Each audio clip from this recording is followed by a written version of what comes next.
Hola a todos, ¿cómo están? Bienvenidos a nuestra lección número 26 del Camino de Preparación para la Consagración Total a Jesús por María.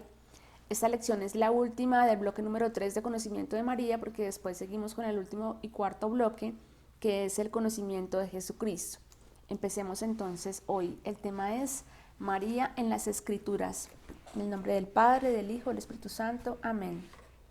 Hoy día hay personas que se empecinan en argumentar un silencio casi total de las Sagradas Escrituras respecto a la Santísima Virgen María, y más allá vemos cómo descaradamente manipulan los pocos textos bíblicos que admiten como marianos para gritar con un odio casi demoníaco: Jesús despreció a María, Jesús nunca le dio importancia a su madre, María no es tan importante como se ha creído hasta ahora, etc.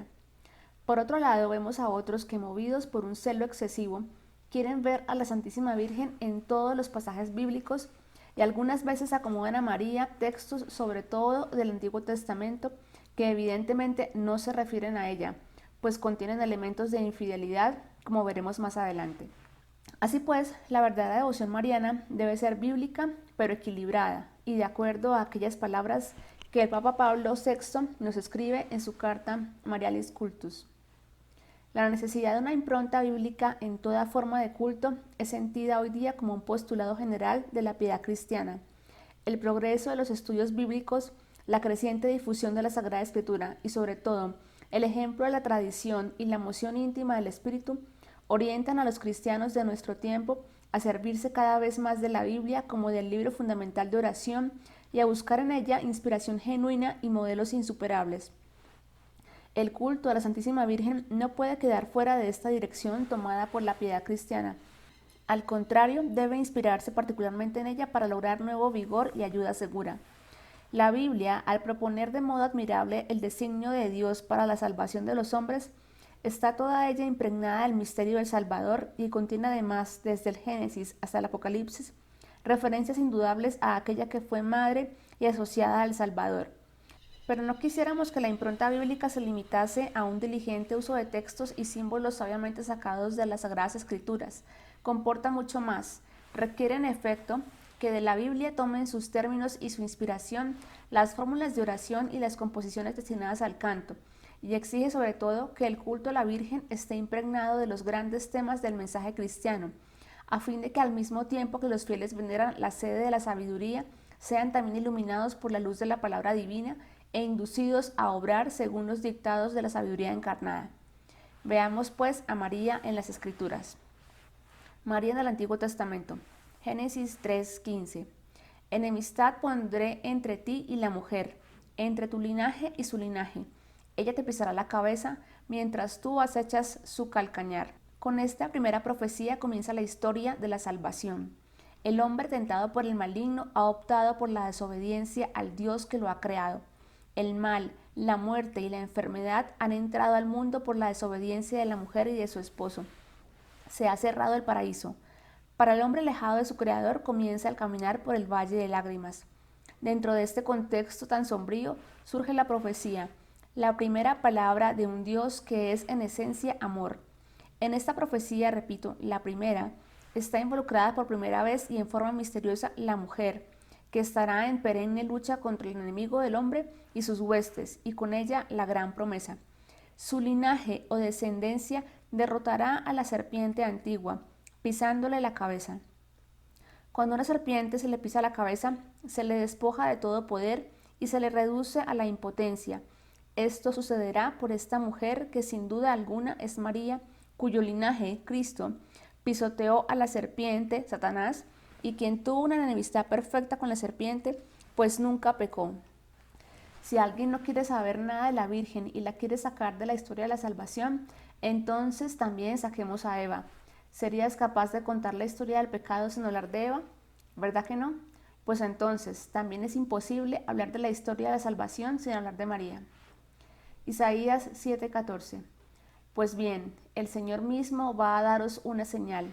He aquí que la Virgen está encinta y va a dar a luz un hijo y le pondrá por nombre Emmanuel. El profeta Isaías, en esa profecía mesiánica por excelencia, va a ampliar los datos sobre la mujer del Génesis 3:15. Esta mujer va a ser virgen y va a dar a luz un hijo varón en su virginidad. Los evangelios de San Mateo y San Lucas dejan esto bien claro cuando para describir a María utiliza la palabra griega partenos, o sea, virgen. El único signo dado a Israel para reconocer al Mesías es que nacería de una madre virgen. Miqueas 5:2. Por eso si Yahvé los abandona, es solo por un tiempo, hasta que aquella que debe dar a luz tenga a su hijo. Entonces volverán a Israel los desterrados. El profeta Miqueas nos vuelve a hablar de la mujer esperanza de Israel y que al traer al Mesías pondrá fin al cautiverio de Israel. María en el Nuevo Testamento. Lucas 1 del 26 al 38. En este relato evangélico se resaltarán los siguientes aspectos. San Lucas en su prólogo 1:3 nos dice: varias personas han tratado de narrar las cosas que pasaron entre nosotros a partir de los datos que nos entregaron aquellos que vieron y fueron testigos desde el principio y que luego se han hecho servidores de la palabra. Después de haber investigado cuidadosamente todo desde el principio, también a mí me ha parecido bueno escribir un relato ordenado para ti, ilustre Teófilo. Vemos que San Lucas se esforzó en ponerlo todo en orden, y al hacer esto encontró el hágase de María. Asimismo, cuando en el Antiguo Testamento las personas querían contar ordenadamente qué fue lo que sucedió y dónde empezaba todo, tenían que llegar a Abraham. Cuando en el Nuevo Testamento se habla de San Pablo, de apóstoles, de milagros, etc., la pregunta lógica que surge es: ¿dónde comienza esto? Si nosotros queremos saber dónde empezó todo y cuál fue el comienzo del cristianismo, debemos llegar a María. Así como sin Abraham no se entiende la antigua alianza, sin María no se entiende la nueva alianza. San Lucas nos dice también que recurrió al origen de los datos de las personas que fueron testigos de los hechos, y esta afirmación nos lleva a María, pues solo ella fue testigo de la anunciación que él relata a continuación. A una joven virgen, San Lucas relaciona e identifica a esta joven con la profecía de Isaías 7:14. Desposada con un hombre llamado José de la familia de David, el Mesías debía ser de la casa de David, pues la promesa de Dios habría de cumplirse. Y el nombre de la Virgen era María. 2 veces utiliza Lucas el título de Virgen para que no quede duda de la situación de María y de su relación con la profecía de Isaías.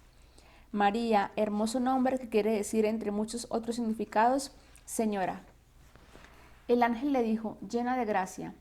Llena de gracia en griego, que haritomene, significa tener la plenitud de la gracia, pues viene de un verbo de modo pasivo perfecto que indica continuación de una acción completa, palabras que ningún mortal había escuchado de Dios anteriormente.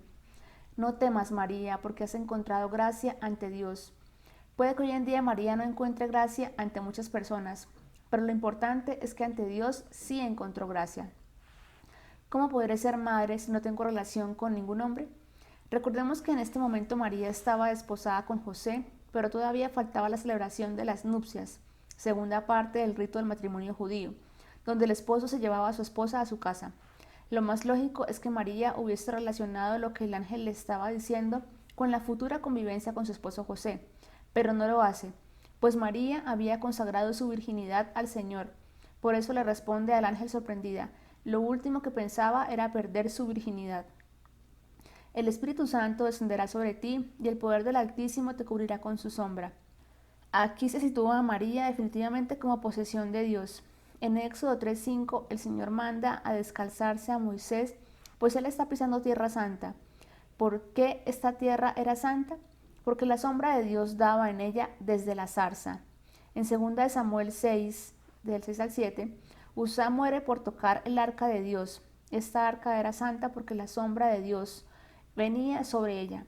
Sobre María desciende esta nube y ya queda hecha posesión de Dios, santificada por su sombra para siempre.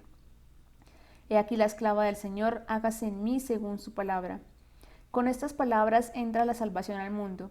Si por la desobediencia de Eva entró la perdición al mundo, con la obediencia de María entra la salvación. No se puede hablar de la caída sin hablar de Eva, ni se puede hablar de la salvación sin hablar de María. En María se arregla lo deshecho por Eva. En la obediencia de María se comienza a cumplir la profecía de Génesis 3:15. Lucas 1, del 39 al 49. En el relato evangélico de la visitación de María a Isabel, hay una infinidad de datos que nos hablan de María y de su lugar en el plan de la salvación. Primero, entra María en casa de Isabel y dice la Escritura que al oír Isabel la salutación de María, la criatura saltó en su vientre e Isabel fue llena del Espíritu Santo. Es de notar que Isabel fue llena del Espíritu no al entrar en contacto con Jesús, sino al escuchar la voz de María. Esto nos muestra a una María no solo llena del Espíritu Santo, sino también dando el Espíritu Santo o transmitiendo el Espíritu Santo a quien se acerca a ella. Segundo, la exclamación de Isabel, bendita tú entre todas las mujeres. Isabel, mujer de un sacerdote de los que ministraban en el templo, estaba inspirada de las Escrituras y conocía un pasaje que se escapa para nosotros. Este se encuentra en Jueces 5:24. Tercero, el versículo 43 es esencial. ¿De dónde a mí que la madre de mi Señor venga a visitarme? La palabra griega para designar a este Señor con S mayúscula es Kyrios, que a su vez es el equivalente de Adonai en hebreo y es la misma palabra que utiliza María en el versículo 46 para designar al Dios de Israel. Por lo tanto, Isabel, llena del Espíritu Santo, garantía de no fallar, llama a María Madre de Adonai, o sea, Madre de Dios. Cuarto, en el versículo 48 María hace una profecía. En adelante todas las generaciones me llamarán bienaventurada. Esto es lo que hace la iglesia, llamar bienaventurada a María por todas las generaciones. Quinto, en el versículo 56 María permaneció con ella unos 3 meses y se volvió a su casa. Dice el libro 2 de Samuel 6:11, el arca de Yahvé estuvo en casa de Obededón de Gad 3 meses y Yahvé bendijo a Obededón y a toda su casa. San Lucas, al decir que María se quedó 3 meses en casa de Isabel, pone a María en similitud con el arca de la alianza. María es el arca de la nueva alianza que lleva en su seno al Salvador de todas las edades. Lucas 2 del 25 al 35. En este capítulo el evangelista nos muestra a Simeón profetizando en el día de la presentación del niño en el templo. Simeón, de nuevo lleno del Espíritu Santo, por donde pasa María todos se llenan del Espíritu Santo, dice de Jesús que estará puesto para caída y levantamiento de muchos. Y a María que una espada de dolor le atravesaría el pecho, para que sean manifestados los pensamientos de muchos corazones. Lucas 2:51. Bajó con ellos a Nazaret y vivía sujeto a ellos. Su madre conservaba cuidadosamente todas las cosas en su corazón. Este pequeño fragmento del Evangelio de San Lucas nos habla más que ninguno de la personalidad de María y de su relación con su Hijo. Guardaba cuidadosamente todas las cosas en su corazón. Hermoso corazón de María. María, una mujer de fina espiritualidad, una mujer de contemplación, una mujer de detalles, una mujer enamorada de Dios y de su Hijo, una mujer de gran profundidad y de gran silencio, que es donde habla Dios. Jesús le estaba sometido. Jesús estaba bajo la ley del cuarto mandamiento, honrar a padre y madre, y no podía transgredir la ley, pues no podía pecar. Por lo tanto, Jesús honraba a su Padre Dios y a su Madre María. Si quieres imitar a Jesús, haz lo mismo, adora a Dios y honra a María, te aseguro que así lo complaces. Juan 2 del 1 al 5. En este fragmento del Evangelio de San Juan se muestra de nuevo a María en una nueva fase. María es la mujer que, a pesar de la magnitud de su misión y de la honra de ser la escogida de Dios, está atenta a las necesidades de los hombres. Jesús le contesta a su madre que no ha llegado la hora de dar vino a los hombres. El vino era signo de paz y alegría en el pueblo de Israel. También se vertía al suelo como signo de arrepentimiento de los pecados. También el vino era signo de ser agradable a Dios al volver a Él. La hora de Jesús se aclara en Marcos 14:41. Era la pasión, donde iba a dar el vino nuevo de su sangre a los hombres que se arrepintieran. Pero volvamos a Caná, en esta conversación espiritual entre María y Jesús, pues solamente en el Espíritu se puede leer este pasaje. Jesús le dice que aún no llega la hora definitiva, pero por petición de su madre va a dar el primer signo de lo que sería definitivo en el Calvario. Por lo tanto, el primer milagro ocurre a petición de la madre. ¿Es una mujer como las demás? Las palabras de María en este contexto constituyen el Evangelio de María y son las únicas palabras dirigidas a los hombres. Haced lo que Él les diga. Quienes quieran agradar a María deben hacer la voluntad de Jesús. María es la mujer pendiente de las necesidades de los hombres para pedir por ellos a su Hijo. Juan 19:25. Para entender este capítulo, uno de los más interesantes e importantes referente a María, es necesario remontarnos a Génesis 3. En este capítulo el Señor Dios le da la profecía a Eva de que la descendencia de la mujer pisará la cabeza de la serpiente y estará en guerra con sus seguidores. Pues bien, esta profecía se cumple al pie de la cruz. En Juan 19, 26, 27, Jesús entrega a María como madre a Juan, y esto no es un simple hecho de índole familiar. Las palabras dichas por Jesús en la cruz tienen valor redentor, pues Jesús está en la cruz, muriendo por asfixia, le falta el aire, lo cual se convierte en lo más preciado para un moribundo en la cruz, y aún así tiene que decir algo tan importante que hace el gran esfuerzo de hablar. Un problema de índole familiar lo hubiera tratado antes, como lo hizo con Pedro el Jueves Santo cuando le dijo: al volver confirma a tus hermanos. La profecía bíblica dice claramente que los descendientes de la mujer tendrían el poder de pisar la cabeza de la serpiente. Esta mujer que habría de venir es sin lugar a dudas María, pues al pie de la cruz los hombres en Juan reciben a María como madre. Aquí comienza el ciclo donde los hijos de la mujer lucharán con la serpiente antigua y la vencerán. El signo es el ser hijos de la mujer. Por esto Jesús, después de entregarle a María a Juan como hijo, dice: todo se ha cumplido. Allí el desorden del Génesis quedó arreglado. La señal de batalla dada es la maternidad de la mujer, o sea, María. Las palabras concluyentes de San Juan nos dan la clave. Dice el Evangelio de San Juan 19:27. Desde ese momento se la llevó a su casa. Hechos 1:14. En el escenario encontramos la lista de los apóstoles que estaban en oración continua, y San Lucas nos dice que junto a estos había un grupo de mujeres y María. Esto es tremendamente importante, ya que en el contexto judío no se mencionaba a las mujeres ni a los niños. Es de recordar el caso de la multiplicación de los panes, donde había 5,000 hombres, sin contar a las mujeres ni a los niños. Siguiendo este patrón, la fuente que le contó a Lucas la mañana de Pentecostés mencionó a los apóstoles y a un grupo de mujeres, sin embargo separa a la madre de Jesús con su nombre propio, lo cual da un indicio del lugar de honra en que ya se tenía a la madre de Cristo en la iglesia primitiva. Apocalipsis 12, 1-18. Al comienzo del versículo primero nos dice que aparece una señal que es una mujer en estado de gestación de un hijo varón. Esta figura ya la encontramos en Isaías 7:14 y se refiere concretamente a María, que es la señal del primer advenimiento de Jesús. Luego, con esta precedencia bíblica, podemos entender que esta señal en el Apocalipsis 12 se refiere también a María, como señal del segundo advenimiento de Cristo. En los versículos del 13 al 18 se nos habla de nuevo del monstruo en persecución de la mujer, lo cual nos recuerda la enemistad entre ti y la mujer del Génesis. Nunca como en nuestros días se le había hecho la guerra a la madre del Salvador, lo cual concuerda con esta profecía.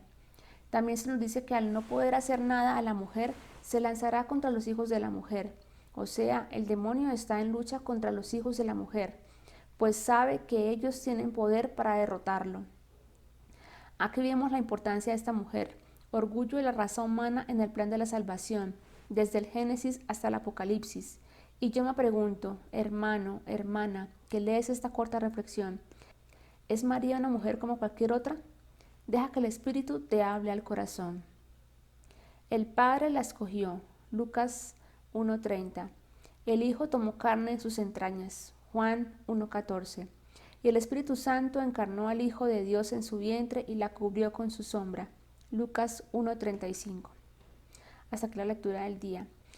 Práctica: hacer una lección divina escrita del pasaje de la Anunciación. Gloria al Padre, al Hijo y al Espíritu Santo, como era en un principio, ahora y siempre, por los siglos de los siglos. Amén.